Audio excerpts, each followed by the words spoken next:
Welcome back to the Make Time for Success podcast. This is episode number 96. It is fall here in New York. And what I've noticed is I think people seem to be feeling as busy as ever.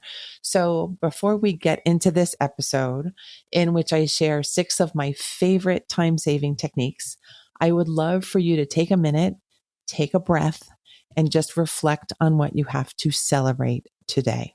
Today, I am celebrating 1 month and 1 day with my new puppy, Leonardo da Vinci, and the joy that he has brought into my life. I hope you have so much to celebrate in your life too. In this episode, I'm going to talk about practices that I try to use day in and day out because I like to keep things not stressful. And I think you're going to be able to use each of these techniques as I have to boost your productivity and to make sure your brain is clean and clear for the next challenge. Let's go listen to this episode now.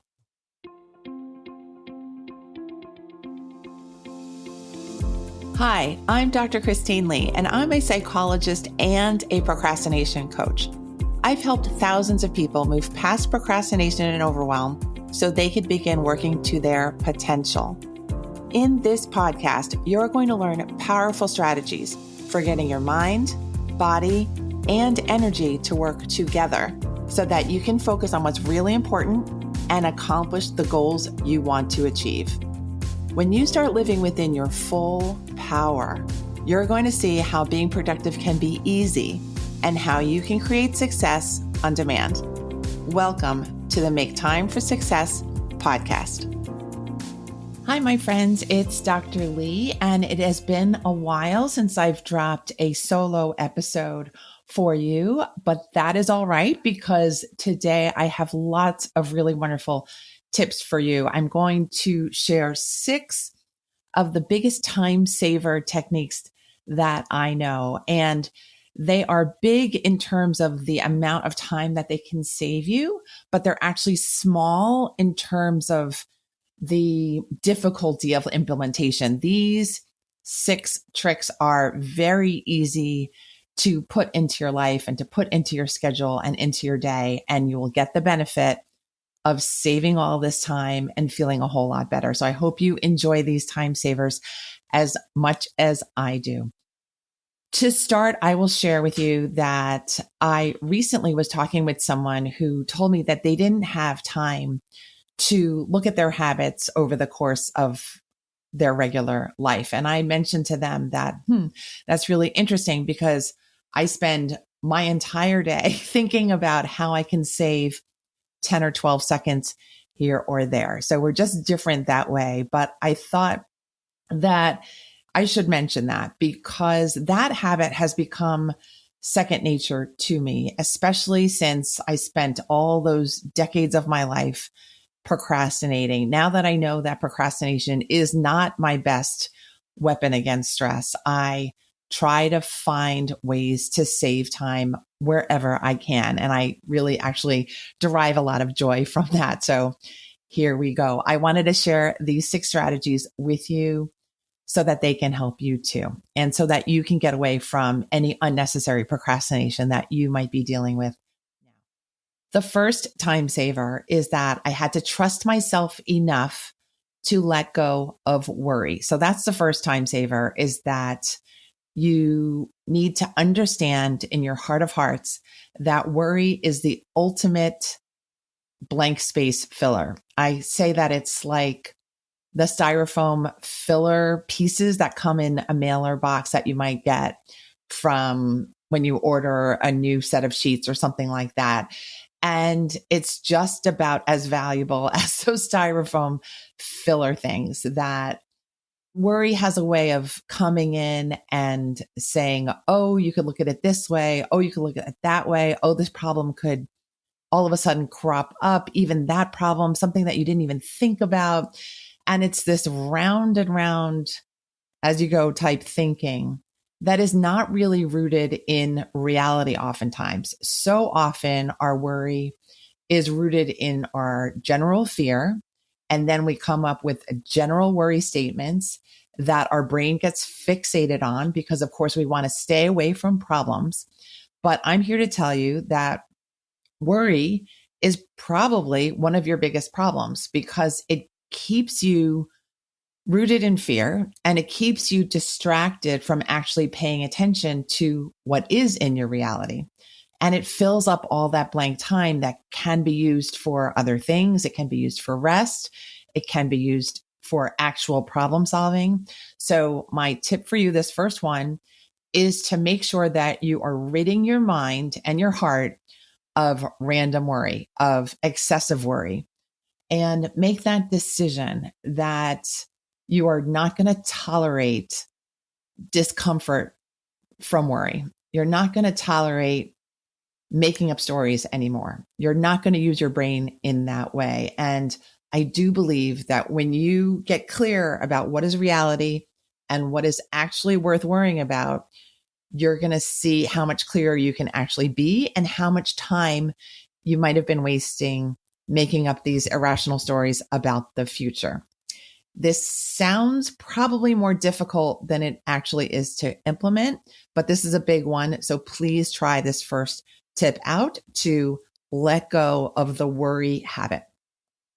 All right. The second time saver technique that I have is that you don't have to pour all of your energy into every little thing. You can actually decide that when you're folding your laundry, you can be totally chilled out instead of having to focus, having to multitask, having to solve all the world's problems. You really don't have to. You can let certain activities and projects be light, Light.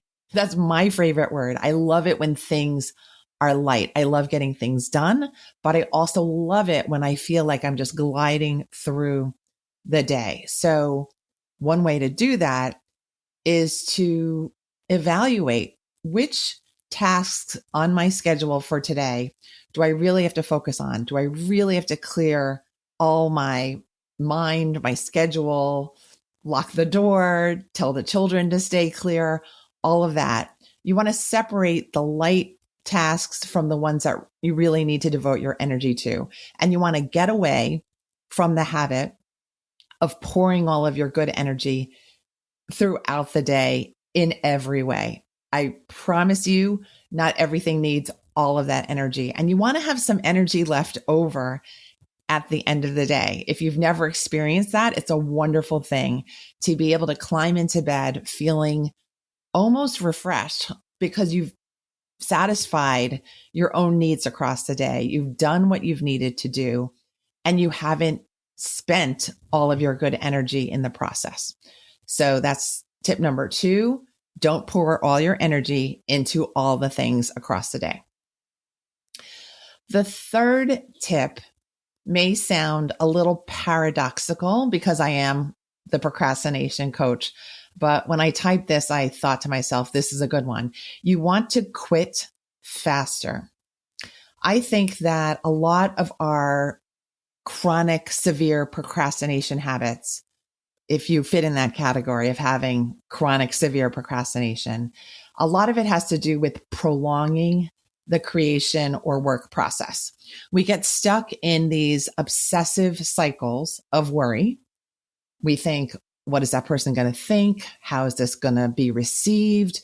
When will I be able to come up with the plot twist?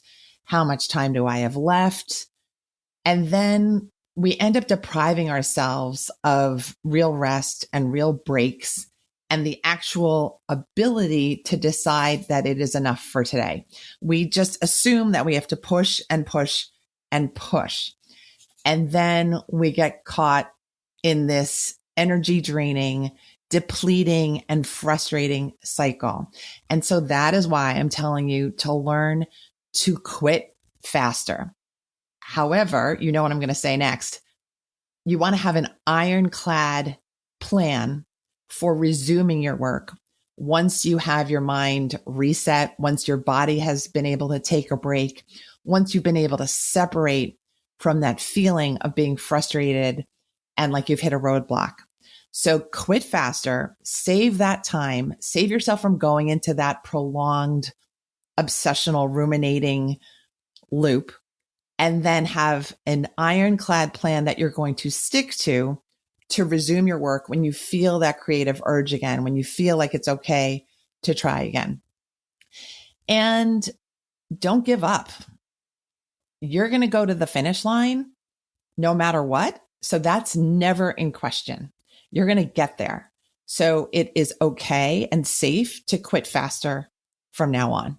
As long as you have that commitment to the end, you can quit when you want to, and then always have that ironclad plan to step up and be at the plate again and swing again, like the trained creator that you are, that's brilliant mind and body that you have, to use everything in this aligned, appropriate, and successful way.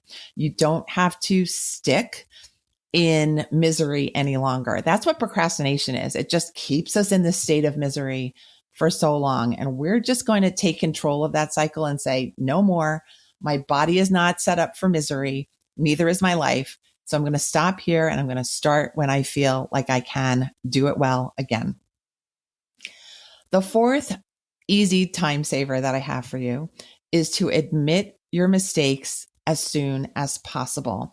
This one was a hard one for me to prepare and to think about because, one, I don't like making mistakes, and two, I really don't like admitting that I've made them. These two factors are facts I know about myself.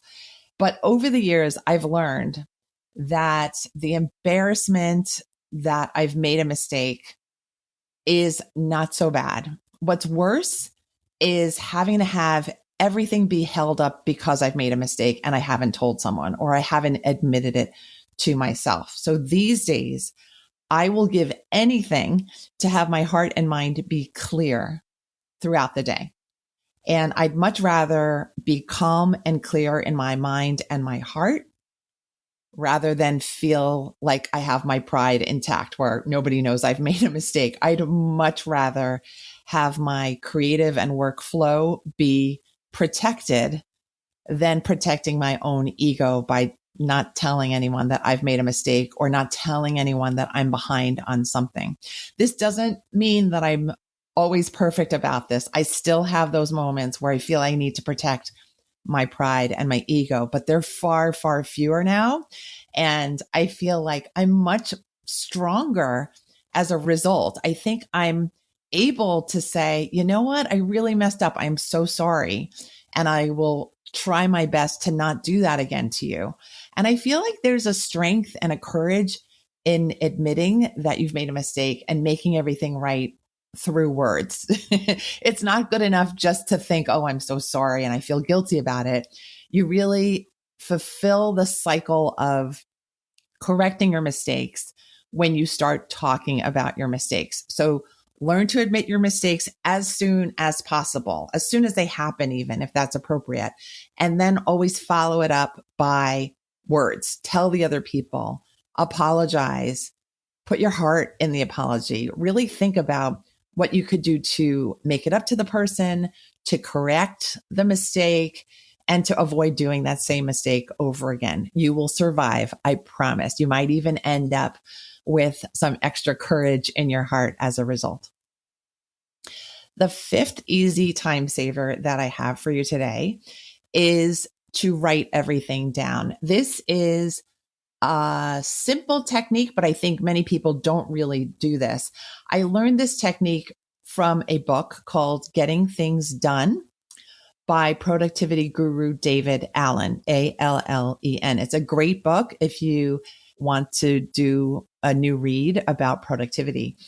And he wrote in that book that many of us are using our brains to keep our to-do list. And we think, oh my God, I have to go to the dentist. And oh my God, I have to go get groceries. And oh, I don't want to forget that one day I want to learn how to parasail. And he taught me inside that book that you're really not doing yourself any favors by using your miraculous, brilliant brain to keep track of your daily to-do list. And that was a real light bulb moment for me. I really understood his message, I really understood that it is so unnecessary for my brain that is prone to forgetting things to be the main place that I keep my to-do list. And I'm a pen and paper person anyway. So I learned to just write everything down. And immediately I felt a shift. I felt that, oh, my brain is now clear of that sense that, oh, there's more to do. There's more to do. And now I use my brain to problem solve, to create, to write things, to figure out what I'm going to say next, to be the imagination machine that my brain was created to be, instead of the to-do list keeper. So the fifth tip, again, as a reminder, is to write things down. It's a great excuse to go out and buy a new notepad that's really pretty and one that you can keep by your side now and spare your brain. The very last tip that will save you a lot of time is called the shrink it down technique. And this was not on my original list of easy time savers for you, but I was talking with a group of my coaching clients, and I do use this tip as a recommended healing process for my clients and patients who are stuck. Typically, when people get stuck, it's because they are feeling overwhelmed, but that overwhelm came because they were looking at too much of the issue that needed to be solved. They were looking at the entire elephant instead of looking at just the tusk or the toe or the tail. And so I say to my clients who might be stuck, what is a smaller portion that you can get done, even though you feel overwhelmed? And that always tends to help, because whenever we shrink something down, it immediately feels like an easier process. And then we can break that cycle of feeling overwhelmed. I think we can accomplish anything when we break it down into smaller steps. And I think it can feel very difficult to accomplish a lot of things when we're just looking at the whole picture, like, oh, write the entire dissertation. Nobody's going to move if you tell them to do that, because it's just too overwhelming a task. The body and brain are so smart. They know when to stop. They know when to freeze and overwhelm. It's a good thing. But what's even better is that you know that you can override that overwhelm trigger and say to yourself, I've got this. All I have to do is start again using a smaller viewfinder. A smaller task will help me to get in motion again. And motion is all that I need. So I hope that you enjoyed this list of 6 easy time saver techniques. I hope you use them for greater productivity and for greater ease across your day, and to start reaching for perhaps bigger goals that you have on your list. You remember that list that you now have on paper instead of inside your brain. You are all endowed with such brilliance and talent and motivation and drive. Let's go dig into that wonderful pool of magic right now. Use these time savers, whichever ones might be useful for you and your life. And feel free to share this episode with your friends who might be stuck, who might be in a creative process, but feeling miserable. Let's transform our work into play. And let's have the entire day feel like play as a result. Thank you so much for sharing your time with me today. I look forward to seeing you here next week on Thursday when the next episode drops. It's going to be great. Bye. Thank you for listening to this episode of the Make Time for Success podcast. If you enjoyed what you've heard, you can subscribe to make sure you get notified of upcoming episodes. You can also visit our website, maketimeforsuccesspodcast.com, for past episodes, show notes, and all the resources we mention on the show. Feel free to connect with me over on Instagram too. You can find me there under the name Procrastination Coach.